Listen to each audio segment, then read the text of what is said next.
Festival de Filosofía, un lugar donde se han hecho muchas preguntas, un lugar para reconocer en el otro consensos, pero también disensos, un espacio para realmente contemplar, para hacernos preguntas acerca de qué realmente es lo simple. Realmente necesitamos lo simple para vivir, es la simpleza, la verdad, como decía Sócrates, o realmente tenemos y concretamos que el etos y el patos y el logos nos atraviesa la vida completamente. Es un espacio para que usted también pueda, desde ahí, desde su posición, desde el banquito, como hemos llamado durante todos estos días, también aporte a esta conversación, no solamente de las tres personas que les voy a presentar, unos invitados muy especiales en esta segunda edición del Festival de Filosofía. Pero antes, iniciar con la gratitud a todos ustedes por estar acá, por escucharnos, a ustedes por venir desde diferentes partes del mundo, de diferentes regiones, incluso del país, y a todo el equipo que está trabajando detrás de esto, gracias. Les voy a presentar a Eyal Moldavsky, él es filósofo y humorista, por ahí todos los hemos reconocido también por esa frase de filosofía en un minuto, una manera de llevar la filosofía a lo cotidiano en donde todos podemos ver reflejados en algo, pero que también en todos los días podemos hacernos esas nuevas preguntas. Con nosotros también está Matilde Orlando, es filósofa política, y colabora con la CEPAIF, es Centro Educativo para la Creación Autónoma en Prácticas Filosóficas, como formadora. Actualmente se dedica exclusivamente a la divulgación filosófica en las redes sociales. Y también con nosotros está Perla Toro, quien va a moderar este espacio, es periodista digital y magíster en estudios socioespaciales, actualmente es la responsable de comunicaciones y marca y mercadeo en Confama. Vamos a recibir con un fuerte aplauso a estos tres grandes invitados y esto es el Festival de Filosofía.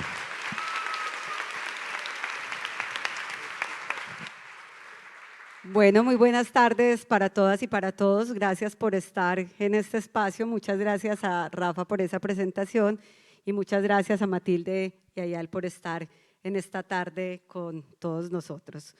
Hoy vamos a tener una conversación que vamos a irla ahí freestyleando, como se dice, con dos personas que ya muchos de ustedes conocen, que siguen seguramente sus redes sociales y que yo quiero destacar algunas cosas de ellas.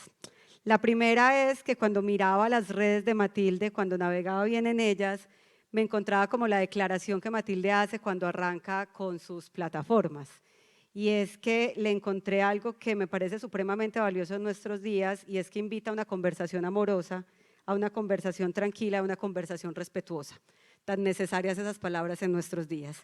Y con Eyal nos encontramos con un lenguaje filosófico, pero en nuestros tiempos, nos encontramos con alguien que es capaz de doblar camisas al mismo tiempo que es capaz de decirnos unos conceptos superpoderosos. Yo no soy capaz de doblar camisas, ni siquiera Eyal, entonces aquí además nos vamos a encontrar con una conversación que es práctica, una conversación que es filosófica, una conversación que es respetuosa. Y que adicional, ahora que hablaba un poco con Matilde y con Eyal, les contaba un poco quiénes de acá de este auditorio son de Medellín. Bueno, ¿a quienes en este auditorio nos enseñaron que trabajar era muy importante? Bueno, les contaba a ellos que somos una tierra muy trabajadora, llena de una cantidad de cualidades que yo también creo que hay que abrazar. Somos pujantes, somos perseverantes, pero que adicional a quienes nos enseñaron que no hacer nada estaba malo. Ya, ¿sí o no? Ahí les hago un resumen más o menos de manos, un resumen de manitos alzadas de un poco de nuestra cultura. Trabajamos mucho, somos muy buenos trabajadores, pero tenemos el ocio y el placer en un lugar relegado de nuestras vidas. Entonces quisiera arrancar precisamente preguntándoles por esa idea del ocio y del placer desde la filosofía y quisiera arrancar contigo, Mati.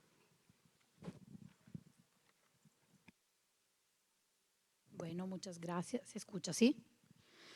Muchas gracias por esa invitación. Yo emocionadísima, confieso inmediatamente que estoy muy emocionada. Y bueno, ¿cómo podemos empezar esta conversación? Pues mientras hablabas, yo inmediatamente me vino a la cabeza este proverbio que el ocio es el padre de los vicios. O sea, también en Italia lo tenemos, ¿no? Y me parece fundamental porque siento que tanto el ocio como el placer son dos conceptos muy utópicos hoy en día. Pues yo quisiera arrancar por ahí. Siento que cuando se habla de ocio y placer, y en este festival lo hicieron egregiamente, estupendamente, pero es como algo muy utópico, ¿no? Porque en nuestra sociedad, yo también cuando estaba como estudiando, preparando, pienso que, como un poco lo estabas diciendo tú, nadie sabe ociar y nadie siente placer realmente. Lo diría ahí como una afirmación como un poco categórica. ¿Por qué? Porque porque lo que hacemos hoy en día no es ociar, sino simplemente entretenernos. El ocio se ha convertido en entretenimiento. Y ahí viene la idea que por eso el ocio para mí es una utopía, es decir, es una proyección imaginaria de algo que quisiéramos, pero realmente no tenemos y que la realidad no sirve, no existe, no está, no se ve. Y sirve solo como para construir un horizonte de deseo, quizá de crítica, quizá de esperanza. Pero, primer punto, para mí el ocio es una utopía y creo que también el placer, porque yo ocio, pues preciso que para mí ocio y placer son de alguna manera un binomio que van juntos, porque porque si se habla de ocio y placer, se habla inmediatamente para mí de sus antónimos. Es decir, no se puede pensar el ocio sin su contrario, que sería el trabajo, no se puede pensar el placer sin el dolor. Y van juntos porque hoy en día, decía, no sabemos ociar, así como no, sino que estamos más bien siempre constantemente entretenidos, así como no probamos placer, sino que estamos perennemente, constantemente estimulados. Entonces, más que ocio, hoy en día para mí habría que hablar de entretenimiento y más que de placer, de estimulación. Y no estamos, creo que lo que hacemos es al ociar, pues empezamos por uno, digamos. Con el ocio, el ocio no tiene nada que ver con el tiempo libre, realmente. Nosotros, ociar, no, como seguramente se ha dicho ya en otra charla, el ocio no tiene que ver con el tiempo libre. Y no podemos no pensar a su origen, ¿no? También de esto imagino que se ha hablado. El ocio es la directa traducción del latín ocium. Y los antiguos es interesante porque sí, los antiguos quizá ociaban, pero ya ese tiempo terminó, ese tiempo ya se acabó. Nosotros no sabemos ociar como los antiguos porque simplemente han cambiado las condiciones históricas. Vivimos en otro tiempo, en otro espacio. Y no es como repetible el gesto hoy en día de los antiguos. Y no sé cómo me extiendo o sigo. Pues, si querés, te propongo para que vamos siguiendo la conversación, que escuchemos. No, pero por mí seguí hablando yo. ¿O querés seguir hablando? No, yo no tengo nada para decir. A mí me trajeron para que publique algo en las historias, yo ya lo publiqué, así que vine a escuchar. No, hiciste lo tuyo. No, porque digo, siento pues una idea, no sé si pues logro explicarme, pues ser clara. Ese tema del ocium para los latinos, o l'ocium podían permitirse ociar porque realmente no trabajaban en dos sentidos. Uno, porque no concebían el trabajo como lo concebíamos hoy en día. El trabajo para nosotros es, y esa es una herencia cristiana, es una penosa, eso lo decía inclusive San Pablo, el ocio es un penoso deber, una penosa obligación. Hay que trabajar sí o sí. Y nosotros tenemos esta concepción de ocio. Los antiguos también tenían una concepción un concepto de ocio como deber, como una penosa obligación, pero ahí había la inmensa diferencia, no todo el mundo trabajaba, es decir, se podían permitir de ociar, dicho de manera ahí como un poco trivial, porque había un ejército de personas que trabajaban en lugar de Séneca, Epicteto y todos los antiguos que queremos. Entonces ahí va el segundo punto. El ocio es una utopía, el ocio es un tremendo privilegio, así como después lo hablaremos también. Para mí el placer responde a estas mismas categorías. Y es un privilegio porque ¿quién se puede permitir de ociar? Quien no trabaja o quien no tiene que trabajar. Puede despreocuparse porque tiene los otros deberes ya cubiertos. Y los antiguos lo sabían bien. no tenían miedo en como, explicitarlo.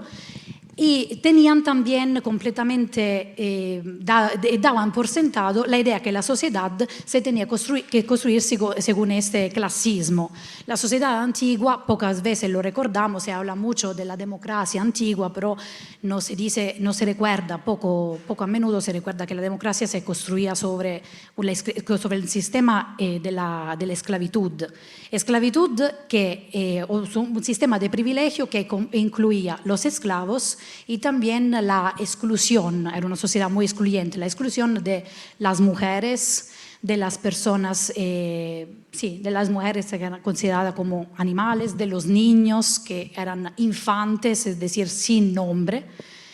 Y este privilegio, digamos, seguimos heredando esa idea del ocio como privilegio, del ocio como utopía, también porque, podríamos decirlo, nosotros aquí de alguna manera estamos ociando y nos estamos teniendo el lujo de ociar porque no estamos trabajando, porque pudimos no trabajar, pudimos tomarnos un tiempito. Por ejemplo, yo en específico estoy aquí hablando de filosofía que me encanta naturalmente, yo aquí estoy súper feliz porque hay alguien que en este momento está con mi bebé, si no yo no podría. Entonces de ahí como el ocio es un privilegio o algo que empieza cuando terminan todas las otras necesidades. Creo que hasta ahí. Bueno, ahí vamos en ociar, gran palabra, gran verbo. Y bueno, privilegio y utopía. Para vos sería el ocio y placer desde tus concepciones y desde tus estudios, ¿cómo lo describís? No, yo coincido en todo. Además hay que decir algo que es, el bebé está con la abuela. Por lo tanto hay una relación de poder que después hay que debatir juntos, como grupo que somos, que es qué clase de explotación está viviendo la abuela, de la que nadie habla, ¿no? Porque está ahí la abuela con el bebé, yo lo vi, dije, a ver si dice algo, no.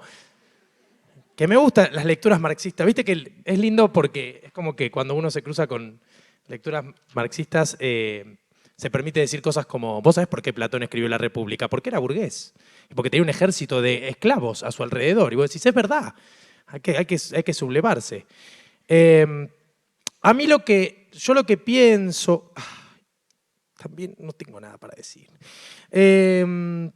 Aparte con lo lindo que es escuchar el acento italiano, viste que decís, vino una charla y alguien con acento italiano, qué bueno. Es como que valió la pena. Yo lo que creo es que hay un conflicto muy grande con la identidad, ¿no? Porque pareciera que para poder ejercer un buen ocio o un buen placer deberíamos descubrir algo que tenga que ver con nosotros. Y lo que tiene que ver con nosotros está bien difícil actualmente. Porque por un lado hay una repetición muy grande de lo que aspiramos a ser, porque es muy difícil saber qué de lo nuestro es realmente nuestro y no nos vino de afuera, cuánto estamos eligiendo, cuánto estamos copiando. Y es muy difícil también sinceramente definir que somos lo suficientemente especiales como para ser únicos. Y hay algo que dice Derrida, que a mí siempre me pareció muy espectacular, que es, en un mundo que se esfuerza por hacerte sentir siempre intercambiable, repetible y prescindible, el lugar de resistencia más grande para recordar que somos únicos es la muerte. El tipo estaba súper arriba, Derrida estaba en un momento muy bueno, justo antes de los psicofármacos escribió esto. Porque la muerte es el único lugar al que nadie me puede reemplazar, ¿no? Nadie puede morir por mí.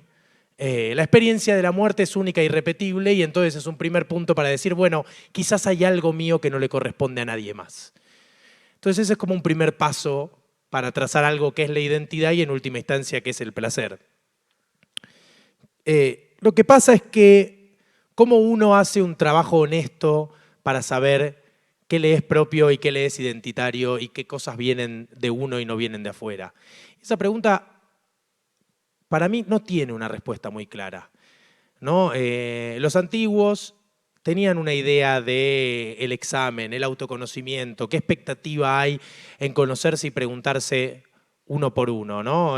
Por un lado, para sí prescindir o poder liberarse de un montón de temores y de dolores y de cosas que no dependen de nosotros, pero también para encontrarse con lo propio. Hay una tragedia, que es la tragedia de Eurípides, que es una tragedia muy buena, porque Eurípides es un tipo que toma todas decisiones racionales. Es el primer tipo que dice, che, ¿qué tal si pensamos nosotros las posibilidades de las cosas, no le echamos tanta la culpa a los dioses y tratamos de decidir lo mejor que se puede decidir con las herramientas que tenemos? Y le empiezan a pasar todas cosas malas, ¿no? Tipo toma decisiones buenas y le pasan cosas terribles igual. Y dice, pero no sé, se le prende fuego la casa, ¿viste? Le empiezan a pasar cosas que no dependen de él. Arranca una guerra y el tipo está siendo racional, está tratando de decir, bueno, pero yo estoy pensando y estoy eligiendo lo mejor. ¿Y cuál es la conclusión, ¿no?, de la tragedia de Eurípides? Que es una persona que toma la mejor decisión posible y así todas las cosas salen mal. Porque la conclusión como... así, a la vista, sería resignarse, ¿no? No importa lo que hagas, el mundo es una mierda. Y la verdad es que la conclusión es la contraria. La conclusión es que, incluso en un mundo que se obstina por poner cientos de cosas que no dependen de nosotros para garantizarnos que la vida sea complicada, solo con que haya un resto que sí dependía, porque nadie puede negar que algunas de las decisiones que tomamos tienen un impacto en la vida, algunas de las cosas que elegimos realmente transforman nuestro porvenir, solo con que eso siga existiendo alcanza para no resignarse. El estrecho camino de la decisión de la gente es suficiente para que la vida tenga sentido. Y este es un poco el asunto de la identidad y el placer y el ocio, ¿no? Es un mundo que no le dejó mucho lugar a lo que tiene que ver con nosotros, porque lo que tiene que ver con nosotros se define por algo tan ajeno como el trabajo. Algunos tienen el privilegio de trabajar de lo que les gusta y así todo lo que gusta se disuelve porque el trabajo se lo lleva puesto, pero en general todos nosotros, si alguien nos preguntara, bueno, ¿vos qué hacés?, nos definiríamos por nuestro trabajo. Si te preguntan, che, ¿vos qué hacés? Y no, yo estoy viendo qué me hace feliz. Bueno, decís, chico que consumió algo justo antes de preguntarme esto, pero y está bien porque... el ocio es el padre de todos los vicios, dijimos, y mi padre debe ser porque yo estoy hecho concha, así que debe ser también. Pero a lo que voy es a que quedó poco lugar para preguntarse por uno en un examen sincero, honesto, por conocerse y descubrir el propio placer, que es algo bien difícil, el propio placer. Porque creo que hay otro problema enorme, que es lo profundamente oculta que es la verdad que tenemos sobre nosotros. Ni siquiera sabemos del todo quiénes somos y qué queremos. Y de hecho Foucault, y ya te lo entrego a vos porque es lo tuyo, tiene algo que para mí es muy interesante, que es el gran problema del acto de confesarse, sea en cualquiera de sus fórmulas, desde religiosa hasta el psicoanálisis, es que demanda el conocimiento de una verdad oculta mía hacia un otro que escucha y me convierte en sujeto y objeto de esa verdad que tiene que ser revelada. Y que cómo se revela con un otro que me escucha y me interpreta y me dice cuál es esa verdad que yo no estoy encontrando sobre mí. Y el problema es pensar que hay una verdad oculta, dice Foucault. Porque al final... el trabajo que hacían los antiguos no era tanto el de descubrir el contenido de la verdad o el contenido de nuestros deseos, sino con qué fuerza los deseos nos llevaban puesto para tomar decisiones. Y ese es el trabajo regulatorio, la fuerza con la que las cosas nos conducen y cuánto hacemos nosotros por conocernos para darle lugar a esas otras cosas que tienen que ver con una identidad que se revela y no con una identidad que está oculta. Siento que no dije nada, igual tengo 29 minutos para aclarar. Yo veo una o dos cosas con eso que hablabas de la identidad, de ese quién somos, de quiénes no somos, que incluso a veces desde que nacemos tenemos una identidad un poco impuesta, quiénes somos, entonces dónde naces, la nacionalidad que tienes, la familia que tienes, y ya empiezas en un montón de necesidades clasificatorias. Y vos ahora, Mati, hablabas también de un poco de la idea de para quién es el ocio. Y en esa lógica, incluso si el ocio se nos vuelve un privilegio. Y quisiera preguntarles por esa relación entre identidad, ocio y privilegio. Si esa relación puede existir y al final de cuentas la gran pregunta es ¿para quién es el ocio? Sí, yo efectivamente disiento con él.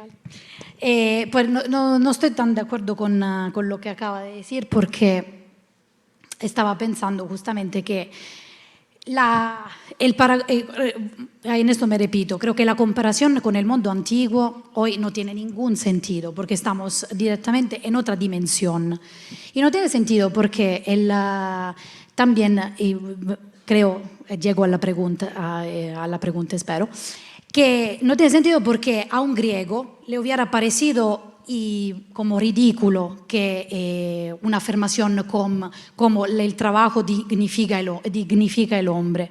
Si eso lo escuchara Aristóteles, probablemente diría, estás loco. El trabajo es, repito, una obligación penosa.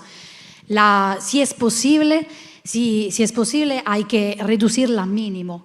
Casi, si es posible, evitar completamente de trabajar, dejar el trabajo a quien no piensa, a otras gente, y aislarse y ahí empieza la vera vida, ahí empieza la identidad.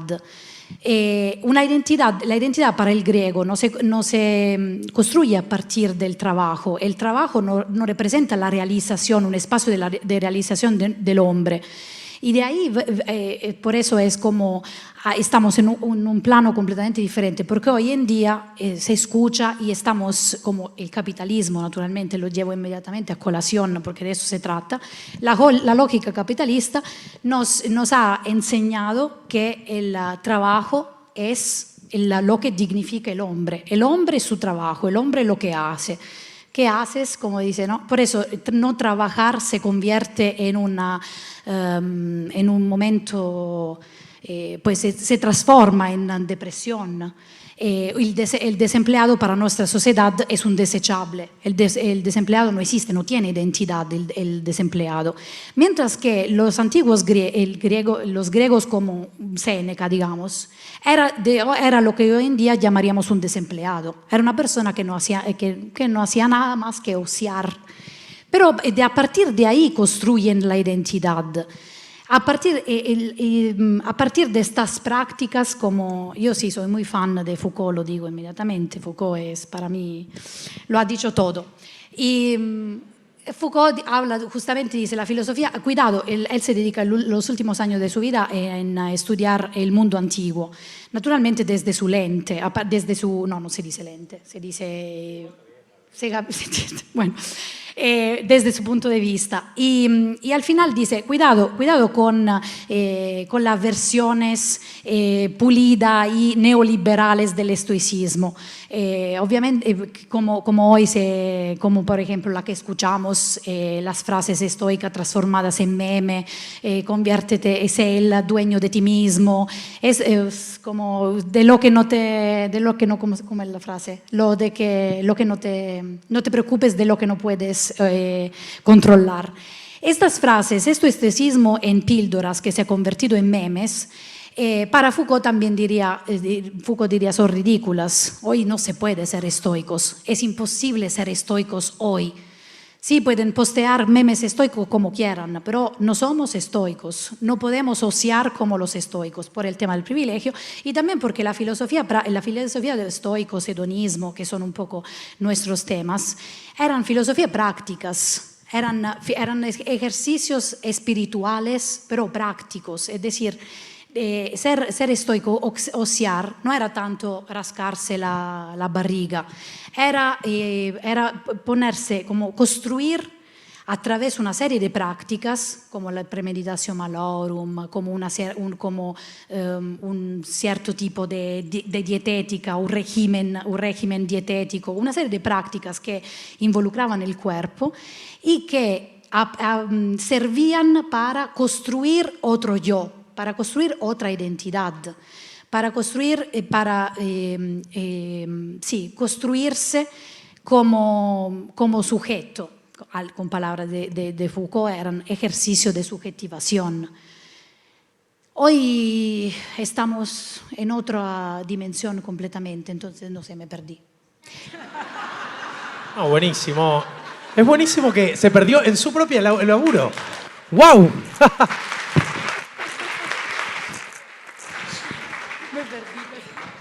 Bueno, preguntas entonces. No, yo creo que... ¿Y qué carajo voy a decir? No sé, que sí, que no, por momentos. No, a mí me parece que hay algo que sí funciona de los estoicos hoy, que tiene que ver con las narrativas de la liberación respecto de lo que no podemos controlar. Eso, si bien devenido meme, tiene una raíz verdadera que es el mundo es más grande que nosotros y las angustias ya existen como para sobrecargarlas, ¿no? A mí me parece que hay algo de eso que es interesante en términos de diseccionar angustias, incluso en la tarea del autoconocimiento, porque al final es eso, ¿no? Si yo voy a construir una versión mía mejor, incluso pensado por fuera de los estoicos, pensado como la alquimia del dolor de Nietzsche, que es la única manera que el dolor no se vuelva eterno es transformarlo en algo que en última instancia es elección mía también. O sea, la vida en la totalidad la termino de elegir porque ese dolor también fue parte de lo que me trajo hasta acá.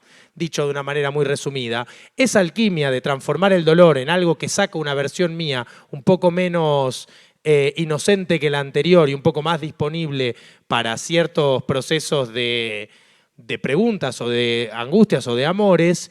Y también, digo, en la disposición anímica de Heidegger cuando habla de la angustia que uno necesita como condición para empezar a hacerse algunas preguntas respecto de qué de lo mío es mío y qué de lo mío es reproducción de afuera.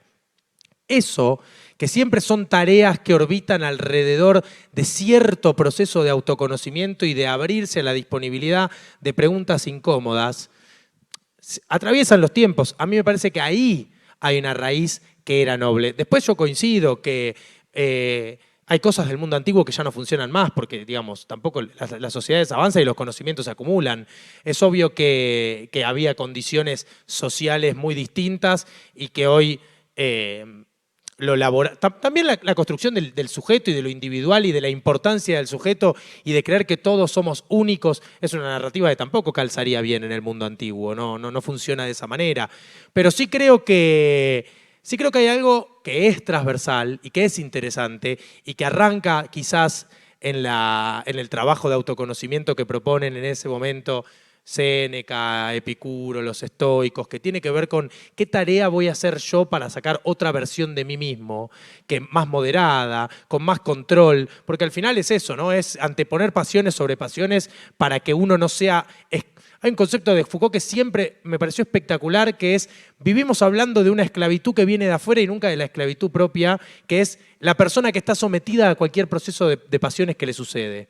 ¿No? Viste que la gente que no hace terapia o que no habla sus problemas, cualquier proceso de ira o de dolor se lo lleva puesto y desaparece de la sociedad y pierde toda capacidad de interactuar. Bueno, a mí hay algo de la liberación que tiene que ver con la moderación de las propias pasiones, que sí, es interesante, y que sí hay otra tarea que también es importante, que es la de diseccionar angustias, porque es un mundo con mucha predisposición a la angustia, ¿no? Con mucha disponibilidad, si bien todos tenemos... Es loco porque todos tenemos que ser productivos, todos tenemos que ser operativos, todos tenemos que sacar lo mejor de nosotros. Acá nadie tiene lugar para el placer, todo tiene lugar para el trabajo, pero si le preguntás cuántos de ustedes están más o menos angustiados, sobre todo ustedes que vienen un sábado acá, levantan la mano todos, están hechos mierda, digamos. ¿Qué hacen acá? Vayan al sol. Estén afuera, claro, abracen a sus madres, llamen a sus abuelas, hagan otra cosa.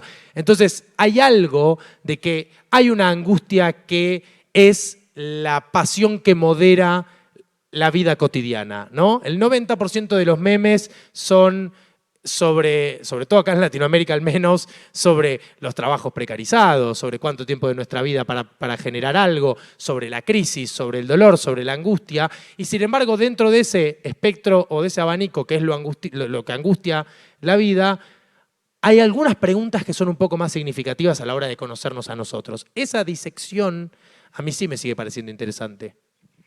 Yo quiero meter ahí un poquito la cucharada para que no parezca que me trajeron acá a sentarme en la mitad del auditorio. Cosa que no está mal tampoco, para mí, está bien, porque si no... No, sí, pero bueno. Y es que les escucho hablar de los antiguos. Les escucho hablar de la falsa idea del ocio y del placer. Tú incluso lo llamabas entretenimiento, Matilde. Les escucho hablar de identidad y me aparece como una pregunta muy fuerte y es las falsas ideas del ocio y del placer en un mundo además sometido por completo por el marketing. Incluso ustedes administran redes sociales, ustedes están en redes sociales, que son unos grandes estimulantes para darnos una idea, que no sé si sea falsa o no, del ocio y del placer. ¿Qué hacemos con el falso ocio y el falso placer, Eyal? ¿Eyal? Vos. Bueno, yo primero quiero decir que voy a hacer un pequeño paréntesis. Yo trabajo con las redes, si alguien quiere hacer publicidad ahí, estoy a favor de las redes. Ahora voy a decir esto.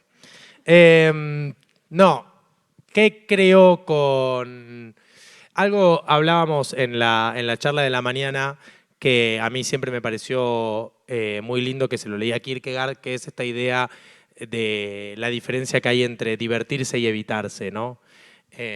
Y que la línea que divide esas dos acciones o esas dos actitudes es si yo encuentro en el celular o en las redes o en la tele o en lo que sea un momento para desconectar y relajar porque mi vida es producto de un proyecto que es mío y el tiempo me pertenece porque el presente es una reunión de pasado que tiene un sentido y el futuro es un proyecto de algo que yo decidí, ahí la diversión funciona en un tiempo que organizo, ¿no? Mientras que el evitarse sería la desesperación por no atravesar ninguna pregunta angustiante que tiene como consecuencia, en última instancia, elegirme a mí.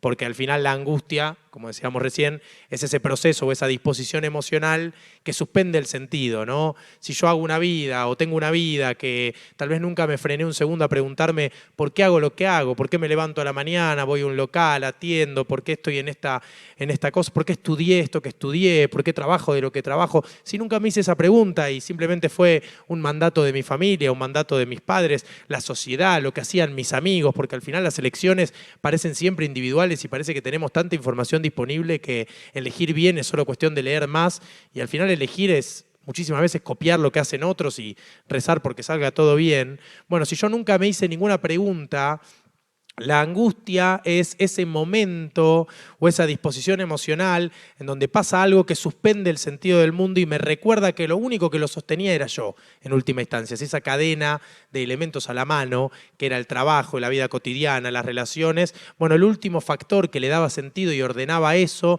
era yo. Y cuando me angustio, estoy tan mal que no soy capaz de darle sentido a todo lo que hasta hace 5 minutos hacía mi rutina. Por eso suponemos, cuando tratamos a la angustia no como un cuadro que realmente detiene la vida y se la lleva puesta, sino como un momento o un proceso para poder frenar, mirar, elegir y volver a la vida, que tiene cierto valor atravesar algunas preguntas que nos hundan en la melancolía, diría Kierkegaard.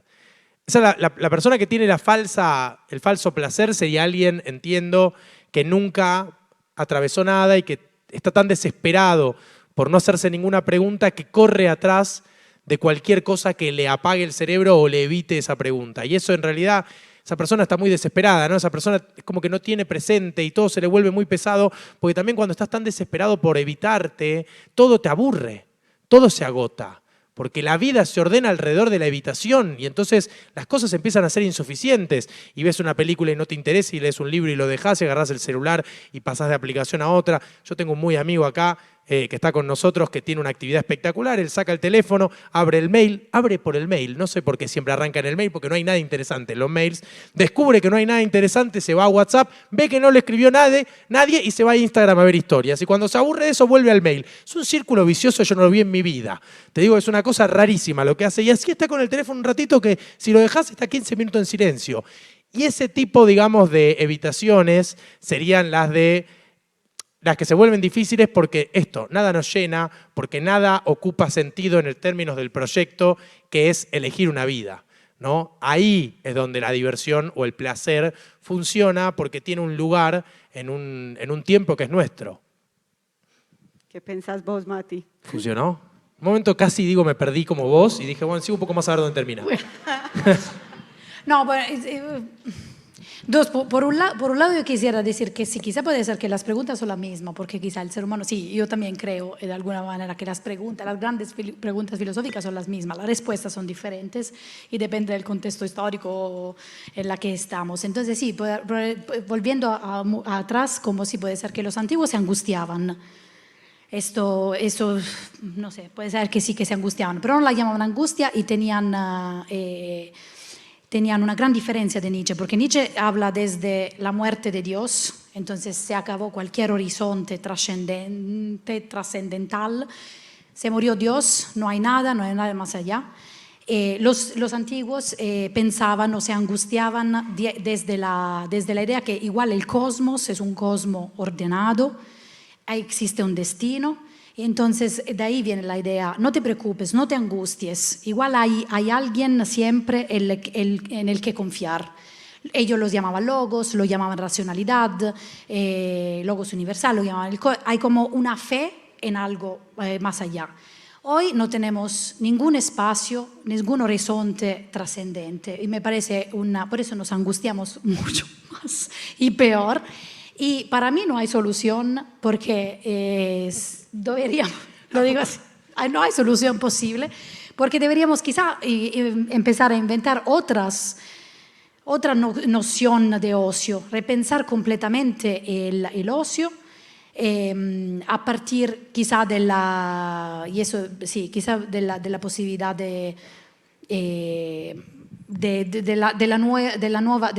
a partir de algunas como teorías, como pienso en Marx, en un cierto Marx, en Rifkin, en esos filósofos que piensan o que han llegado a pensar justo por la angustia, finalmente por el mismo problema de la extrema angustia, en este mundo en el que habitamos, que la única solución sería, lo digo ahí de manera trivial, las máquinas trabajan y nosotros sí ociamos. Esto es como la conclusión a la que llega el Marx de la General Intellect, y hoy en día con la inteligencia artificial esta puede ser la única luz al final del túnel. Puede ser que la angustia se la dejamos a las máquinas, ellas trabajan por nosotros y nosotros estamos aquí hablando de cómo trabajan las máquinas y cómo deberían oxiar ellos. Me encantaría recibir al chat GPT y que me diga tú un día de mierda, la verdad, hoy no sabes lo que fue. No, déjame que te cuente un segundito. Sí, igual pues yo tengo una sensación con esto que decís, que es, yo no estoy tan seguro de que si le dejamos el trabajo a las máquinas, cosa que estoy para hacerlo mañana, si lo querés organizar yo, cuando me digas, porque trabajar es una tragedia, yo lo que no estoy tan seguro es que si le dejamos el trabajo a las máquinas, con lo que nos encontremos del otro lado sea con el ocio.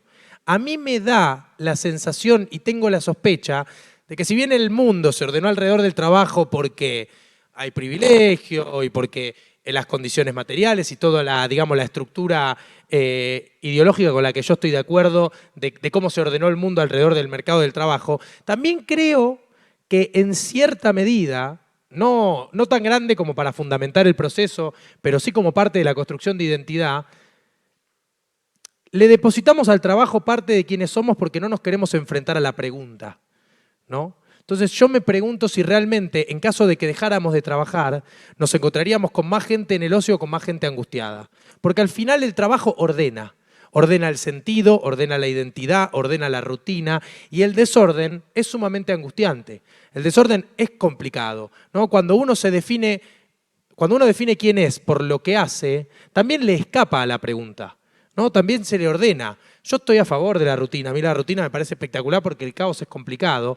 Lo que pasa es que me pregunto, siento por momentos, de que así como a lo largo de la historia de la humanidad fuimos encontrando lugares en donde depositar las respuestas a las preguntas, como vos decís, los distintos dioses de los que nos vamos descartando a lo largo de la historia, siento que hoy el trabajo es una especie de ordenador de esa respuesta.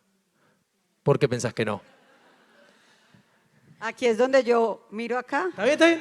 Y miro acá. No podría estar más en desacuerdo. No, el trabajo es explotación. Pues, porque dile eso a una persona que aquí, no sé cómo funciona en Argentina, probablemente en Argentina. No, en Argentina es toda gente y labura bárbaro, olvídate. No, en Argentina vos laburás 3, 4 horas y comprás una casa en la costa. Tiene unas vidas espectaculares el país. De hecho, vine acá para estar un poquito peor de lo bien que estoy allá. Bueno, no, pero digo, no, siento que el trabajo no ordena, no estoy de acuerdo porque pienso que al contrario, pues dile eso, ¿cómo recibiría esa pregunta? Me imagino una persona que en Bogotá se hace 4 horas de Transmilenio, que si vas a venir a Bogotá vas a ver qué es el Transmilenio, 4 horas de Transmilenio para ir a, no sé, lavar platos, lavar inodoros, o hacer, por ejemplo, cuidar un niño. como qué orden hay en esto. Y atención, quiero hacer como una apreciación muy importante. No estoy diciendo que eso no lo quiero desvirtuar, no lo quiero desvirtuar. Pero tocaría ver qué trabajo. Porque ¿de qué trabajo estamos hablando? Aquí es necesario, como el trabajo no es todo igual. El trabajo puede ser explotación, y un autor que detesto, pero que voy a citar, lo termino citando siempre, que se llama Byung-Chul Han, habla hoy en día de autoexplotación, ¿no? La lógica neoliberal nos ha metido una idea de trabajo como autoexplotación. Somos todos emprendedores de nosotros mismos, y no terminamos de trabajar juntos, nunca estamos siempre trabajando, no existe un más allá del trabajo, y eso no es orden, esto es explotación. ¿Y crees que existe algún trabajo que pudiera ordenar? O sea, ¿qué pasa cuando uno disfruta su trabajo? ¿Qué pasa cuando de alguna forma negocio y ocio terminan siendo lo mismo? ¿Es posible o es una idea utópica decir que se puede disfrutar del trabajo? No sé si... No sé, siento que es una ilusión disfrutar del trabajo. Se puede disfrutar del para mí el trabajo arruina todo. Pero sí, hasta lo que más disfrutás cuando lo trabajás deja de ser disfrute. Yo lo que creo con relación a la idea de autoexplotación, y Byung-Chul Han, que igual es una bestia, yo si pudiera ser él, lo firmo ayer, está viviendo en Berlín, una vida espectacular. Muchos me dicen que lo detesto porque lo envidio, en realidad. Claro, yo lo envidio todos los días. Me levanto, miro para arriba y digo, qué hijo de puta, y sí, arranco mi día. Quiero ser Byung-Chul Han. Sí, no, porque yo la sensación que tengo es que es fina la línea entre la autoexplotación y el deseo de sentir que estamos haciendo algo trascendente. Porque también hay algo que es, bueno, ¿y cuál es, digamos, de qué manera entonces podemos hacer algo que, si nosotros vamos a matar a Dios, es metafórico esto, ¿eh? Pero si nosotros descartamos la figura ordenadora de algo que viene de afuera y nos hacemos cargo de la vida y entonces queremos creer en ese reverso del manual de la vida contemporánea que es la vida tiene sentido porque nosotros se la damos, porque el sentido es algo propio, es una narración personal, digamos, es esa cosa que vino con la vida súper contemporánea. Si nos hacemos cargo de eso, entonces, digamos, obvio, podemos decir, es autoexplotación, en realidad es el capitalismo que te lleva a que todo... Y suena bien decirlo, y tiene una parte de verdad. Pero también hay una realidad que es, si nosotros queremos darle a la gente y a las personas, y creímos realmente esta narración y esta ficción, que es que la vida tiene sentido, porque al final el pensamiento más verdadero sería, a nadie le importa nada, el universo es indiferente, la fiesta sigue, hubo antes, hubo después... Está bien, pero si sacamos esa idea que es más verdadera pero menos útil en sus efectos y sobrecargamos la otra que a mí me parece que tiene nobleza, aunque venga con al pie de la letra, ojo que no vas a dormir bien, yo creo que la cuestión de la autoexplotación es la consecuencia del esfuerzo que tenemos todos y que las redes, cuando decimos, bueno, ¿qué tienen de bueno y qué tienen de malo las redes? De malo sabemos un montón de cosas que tienen, pero también tienen algo que es la ventana que un montón de personas encontraron y encontramos para decir, quizás yo esto es lo que tengo para mostrar de mi vida. Y bueno, si me van a censurar yo no sigo, porque así no se puede, estoy hecho mierda de la voz. Es la ventana que muchos encuentran y encontramos para decir esto es lo que yo puedo mostrar de mi vida y esto es lo que también hace que yo crea que la vida tiene algún tipo de sentido, ¿no? Esto es lo que es más grande que yo. Esa narración, que también es una ficción, la trascendencia de uno mismo, cuando no es un objeto, cuando no es una cosa, cuando no es biológica, cuando es eso que creemos podemos dejar que nos sobreviva, tiene un componente de autoexplotación, pero que también es el esfuerzo de creer que vale la pena. Eyal, me pones a pensar en esa idea del placer y del ocio como una experiencia personal. Y vos ahora hablabas de el nosotros. Tengo 3 minutos para hacerles esa última pregunta antes de darle paso al público. Que yo tenga los 3 minutos no es el problema, es que ustedes tienen 3 minutos para responder. Y es, ¿se puede vivir el ocio en colectivo y el placer en colectivo o definitivamente es una experiencia individual y personal? Es individual, que nadie me hable. Listo, es individual. No, yo creo en un placer, yo creo que hay que tener o sea, que la vida en sociedad requiere de la generosidad de correrse a uno, ¿no? Y que no hay, lo voy a tratar de hacer muy breve, así puedes hablar vos. Me parece que la definición fundamental del amor es correrse a uno del protagonismo de su vida, ¿no? Es hacer algo que uno no haría por uno mismo, es vivir la vida desde la perspectiva de un otro. Ni eso te convence, ya no tengo nada. ¿Plantas? ¿Algo? ¿Adoptar un perro? No sé. No, pero digo, me parece que hay una definición del amor, tal vez quizás, que es un poco correrse a uno, ¿no? Y hacer cosas por los demás, hacer cosas por otro. Y que creo que eso en el doble clic del amor entre dos personas es muy concreto, pero que al final la vida de sociedad, con la enorme generosidad que implica lidiar con la frustración de que otro no quiera hacer lo que yo quiero hacer, pero que eso también me recuerda que no estoy solo en el mundo, modera los placeres y genera la posibilidad de un placer que, si lo volvemos utilitario, prefiero un placer más grande en cantidad que más grande en calidad. Prefiero más gente pasándola bien que yo pasándola mejor. Y además porque en última instancia creo que la virtud de muchos también me da la posibilidad a mí de volverme más virtuoso. Matilde, sufrimos en colectivo, trabajamos en colectivo, podemos Sufrimos gozar solos. y placerear en colectivo. No. Para mí es una buena respuesta, ¿eh? No, yo creo que tanto placer como ocio son experiencias individuales. Uno, porque no se puede sentir, y eso a ver si lo logramos hablar, no sé, no se puede sentir el placer del otro, no se puede vivir en la piel del otro, por más que uno pueda entender. Y no, siento que hoy en día el ocio también, el placer se han vuelto experiencias individuales y estandarizadas. Porque no sé, ahora estaba pensando, sí, pero ¿cuántas fotos de atardeceres existen?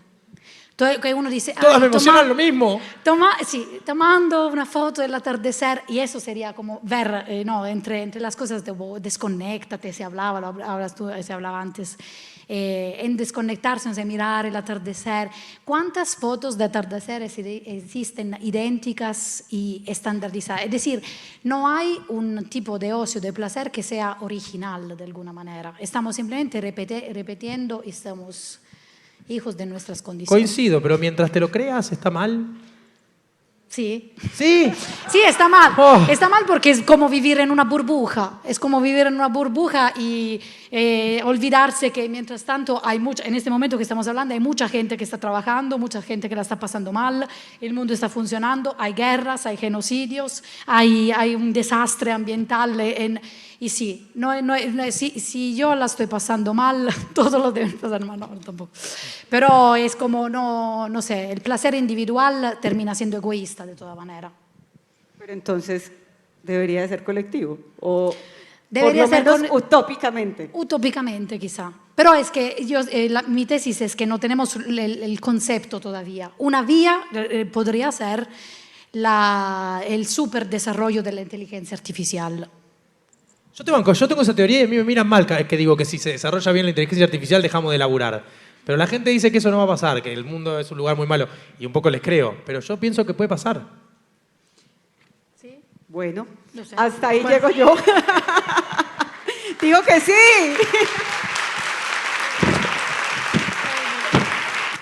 Perdón.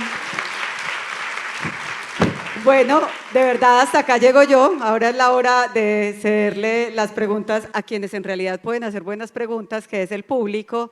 Recuerden que si hacemos preguntas breves, que si tenemos más preguntas que comentarios, podemos preguntar muchos más. No es que no se puedan tener comentarios, pero ojalá sean breves. Pero quienes tienen preguntas, y si me colaboran un poquito con las luces, que yo veo muy poquito. Preguntas. Allá arriba hay una chica que tiene una pregunta, si me ayudan con el micrófono. Acá de blanco. Comencemos por ella y luego seguimos por las demás personas. Buenas tardes. Yo tengo una pregunta.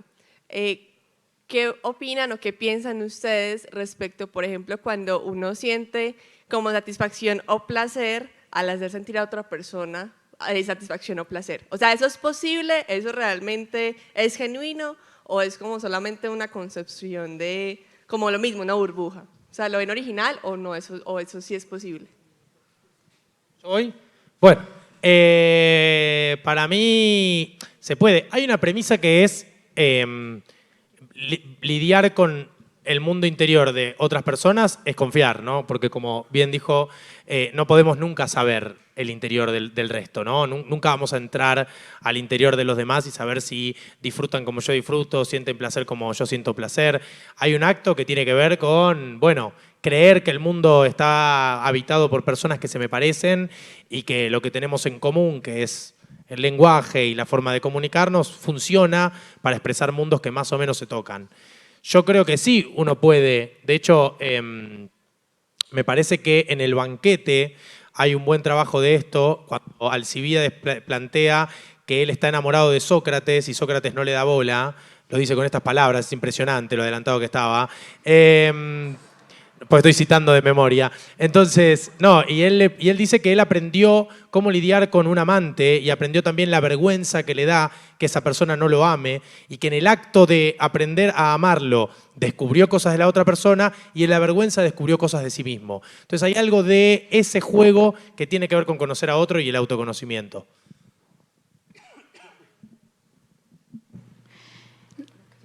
Yo creo que, no sé, me plantearía, o estaba pensando en tu pregunta, estaba pensando, no sé, ¿será que el placer de ver, como porque si entiendo la pregunta es un poco, existe el placer de ver gozar a otra persona?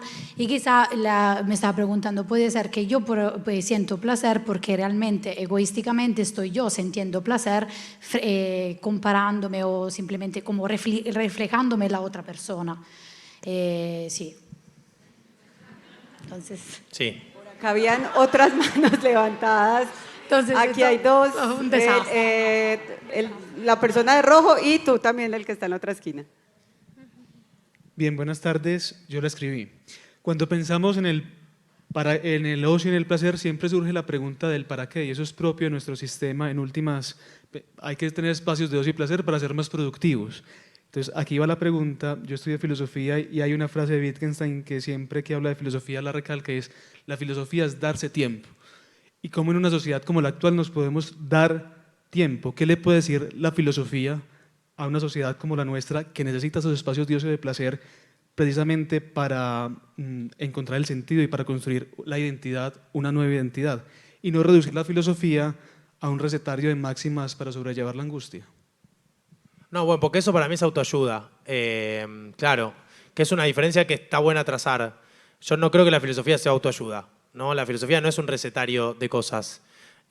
No funciona de esa manera y cuando cae en esos lugares se debilita. Y lo digo como una persona que corre, o que a veces, digamos, reproduce esa versión de la filosofía, porque los videos de 1 minuto son difíciles de hacerlos escapar de la autoayuda y a veces leo comentarios de gente que pone eso y me deprimo.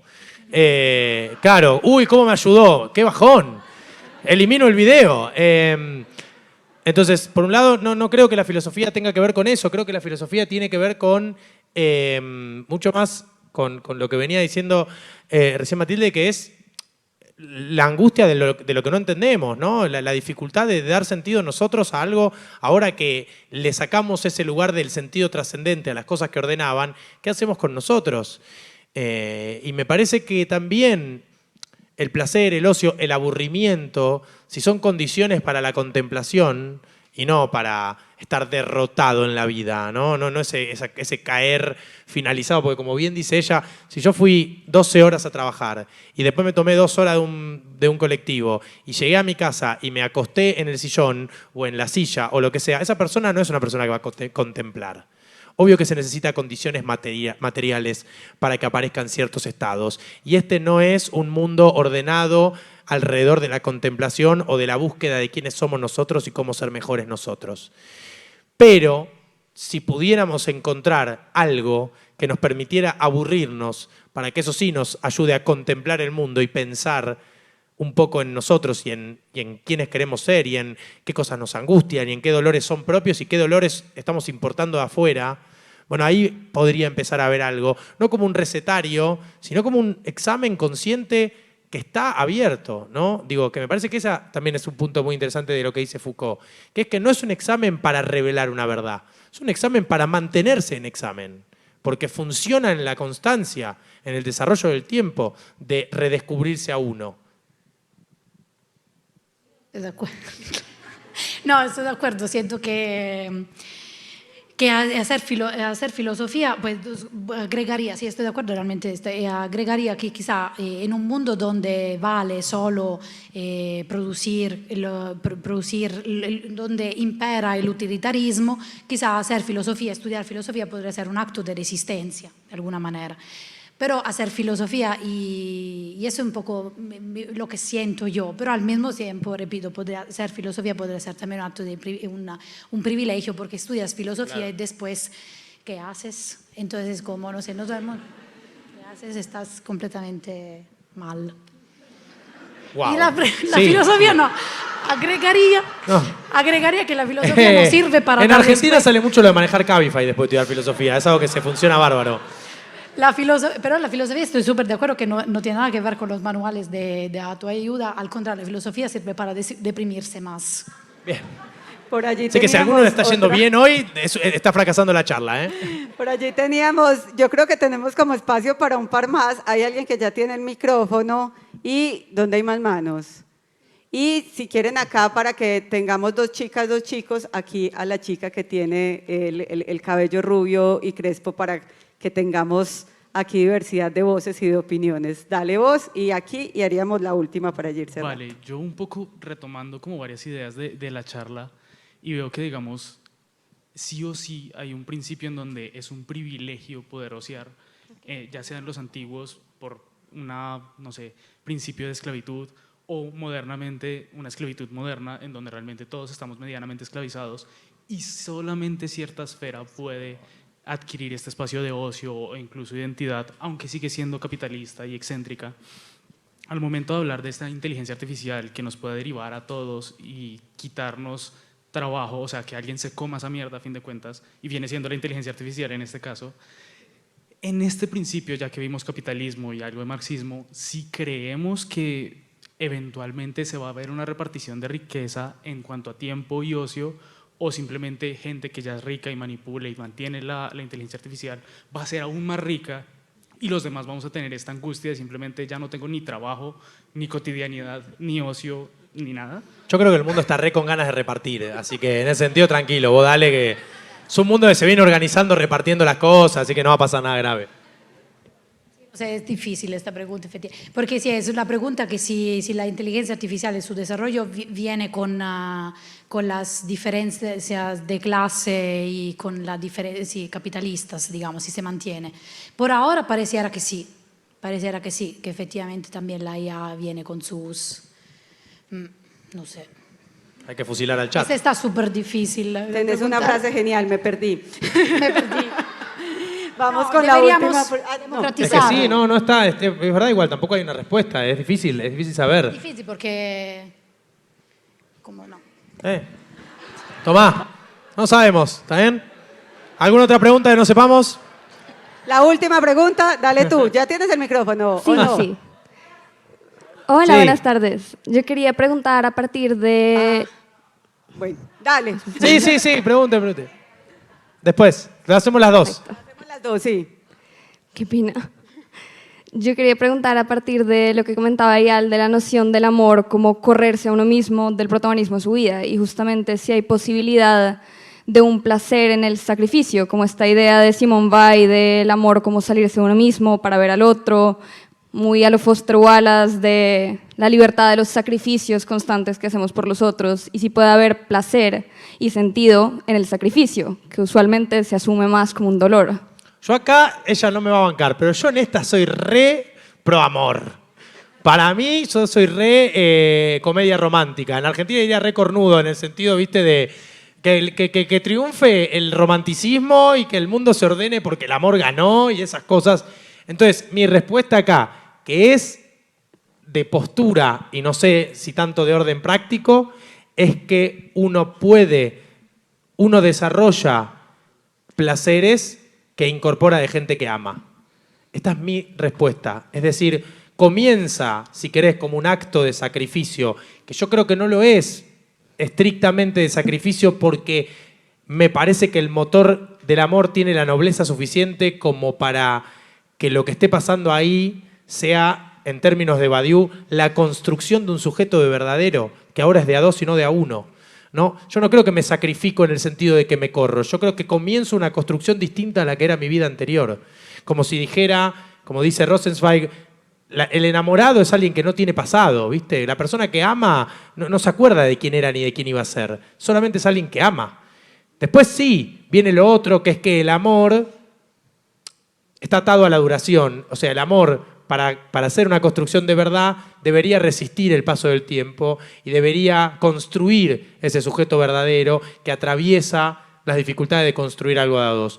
Yo lo que creo como postura de persona que llora viendo comedias románticas es que uno incorpora cosas de persona que ama, porque ¿qué otra cosa en el mundo te transforma más que el amor? Yo salgo de los fenómenos amorosos distinto a como entré. Y creo que ese placer es genuino por más que no lo tenía antes. Y en el fondo tampoco me interesa hacer una genealogía de mis placeres para saber cuán genuinos eran en la medida en que me hagan sentir bien conmigo. Porque también creo que el mundo en un momento se resuelve en los efectos y es que es muy difícil trazar qué cosas son genuinas mías y qué cosas no, porque como bien dijiste, nada es mío, todo es réplica. Y al final, entonces, ¿qué importa? ¿Quieres agregar algo, Mati? ¡Hay que amar! Si hablo yo, estoy... Bueno, entonces vamos con la última pregunta y ya cerramos esta fantástica conversación. Bueno, buenas tardes. Yo creo, en la línea con lo que dijo el compañero, que el capitalismo va en contra de la angustia porque va en contra de parar, ¿no? Entonces, por un lado, creo que tenemos que repensar los tiempos y las posibilidades que tenemos para parar, para conectarnos con la angustia. Y en segundo lugar, como trabajadora de la educación argentina, que no le gusta trabajar... Bueno, elegiste un rubro bárbaro, entonces. Vengo a reforzar tu idea de los argentinos que no les gusta trabajar. Creo que el ocio se aprende, ¿no? Es cultural. Y un poco para romper el binomio privilegio versus ocio, pienso que todos, todas fuimos, o la mayoría, fuimos a la escuela como ese lugar común y la educación no reivindicándola como un derecho. Y me pregunto, ¿qué lugar podemos dar en la escuela al aburrimiento versus esta permanente estimulación? Y poder empezar a pensar desde la escuela, en conjunto con la filosofía, esto, ¿no? Cómo aprendemos y enseñamos el tiempo para el aburrimiento, donde mis grandes maestras decían, en el aburrimiento surgen las mejores cosas, ¿no? Bueno, yo traje mi programa pedagógico, te lo digo, mira. Gracias. Para los chicos de 4 a 6, no, o sea, la verdad es que es muy difícil explicar cómo construir. A mí me parece que igual ahí hay como dos cosas en tensión. Creo que el aburrimiento es una condición, ¿no? Condición material y de tiempo, que es eliminar el estímulo y ver qué pasa con eso. Eso como, digamos, en términos estrictos de lo que decía antes, de que se produzca la sensación de aburrimiento y no la de agotamiento o no la de me tiro porque no doy más con mi vida. Eso. Lo que pasa es que yo creo que en paralelo hay algo que es que la educación es un contexto de desarrollo de la identidad. Y ahí el estímulo, en la medida en que no sea algo que condiciona para replicar sujetos que ya conocemos, sino como condición de posibilidad del propio descubrimiento, bueno, tal vez cumple un rol distinto al del estímulo del adulto que viene a su casa reventado o ni siquiera tanto, pero no tiene ganas de hacerse ninguna pregunta sobre sí mismo, ¿no? Me parece que ahí en la educación oscilan las dos cosas. Uno tal vez puede crear espacios de aburrimiento y ver qué pasa con eso, casi como un experimento social, pero también creo que el educador y los profesores son gente que, en el mejor de los casos, porque también la educación está sujeta a las condiciones materiales, al cansancio, al trabajo precario, a los horarios y demás, pero haciendo un paréntesis de todo eso, el educador en el mejor de los días es alguien que también está al servicio, si la educación no fuera un depósito sobre niños, sino la posibilidad de que ellos también aprendan y se desarrollen, está al servicio de desarrollar un individuo, y eso es algo como muy difícil para mí desde acá, de decir, bueno, yo trazaría la línea, los haría aburrirse acá, porque sé que en la educación están pasando un montón de cosas que tienen que ver con el propio descubrimiento. Matilde, para concluir. También esta me parece una pregunta súper difícil, como el qué hacer, ¿no? Con el aburrimiento. Quizá ahí sería enseñar a apagar pantallas. como probablemente porque el mayor enemigo del aburrimiento es la tecnología. Y por eso aprender a aburrirnos significaría apagar las pantallas, alejarnos de la tecnología. Sí, aparte hay algo que pensaba con relación a eso que decías, yo banco volver a la analogía, a lo analógico, sobre todo porque hay un fenómeno que es bastante clave, que es el de la imaginación. No solo porque la imaginación sirve al desarrollo, sino porque es la herramienta definitiva con la que después vamos a poder lidiar con los dolores ajenos, las sensaciones de los demás. Sin la imaginación es imposible entender lo que le pasa o imaginarse justamente lo que le está pasando a otra persona. No existe vida en comunidad si la gente no tiene imaginación. Entonces, ahí creo que hay algo también que es relevante en términos de apagar la pantalla o de propiciar la imaginación, en el sentido de que la imaginación tiene un rol social, tiene un rol comunitario, tiene un rol amoroso, ¿no? La empatía en realidad es un sinónimo de la imaginación. Entonces, creo que en ese sentido sería útil que desarrollen esa herramienta. Bueno, Pero, más ocio, más imaginación para construir más en colectivo y para construir más cultura. Muchas gracias, Matilde, muchas gracias, Eyal, y muchas gracias a ustedes por estar acá. Gracias a ustedes tres por esta conversación tan especial en este último día de nuestro festival. Además, porque nosotros también pensamos que la filosofía es un puente y cuando tejemos puentes conectamos un montón de ideas y un montón de diferencias. Los invitamos allá a salir del auditorio, salimos por la parte de arriba. Los que también quieran venir a una nueva charla que vamos a tener acá a las 6 de la tarde, también está la fila para que también lo podamos ir haciendo, podamos ir compartiendo, e incluso compartir otros espacios que tenemos alternos de este festival. Muchas gracias a ustedes y a todos nuestros aliados por hacer esto posible.